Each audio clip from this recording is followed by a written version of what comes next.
এই ছেলেটি তার সদ্য জন্ম নেওয়া ছোট্ট বোনকে কুলে নিয়ে বড় ভাইকে কবর দিতে যাচ্ছিল, কিন্তু দরজায় ঢুকতে ছেলেটি দেখতে পায় তার ভাই ইতিমধ্যে কবজি কেটে আত্মহত্যা করেছে।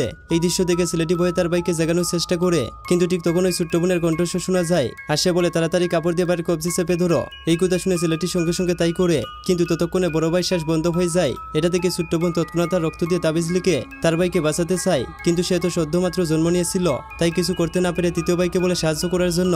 এরপর ছেলেটি আর কিছু চিন্তা না করে তার বোনের হাতে কামড় দিয়ে রক্ত বের করে দেয়, আর ছোট্ট মেয়েটি সেই রক্তমাখা আঙ্গুল তার বড় ভাইয়ের মুখে দেয়। আর পরের মুহূর্তে আকাশে এক সোনালী রোশনি জেগে ওঠে, এমনকি পুরো শহরের মরা গাছপালা মুহূর্তে সবুজ হয়ে যায়। এই দৃশ্য দেখে গ্রামের লোকজন হতবাক হয়ে যায়, আর তারা আটু করে সেই সোনালী গাছের সামনে মাথা নত করে। আসলে তারা ভেবেছিল কোনো দেবতাই তো নেমে এসেছেন।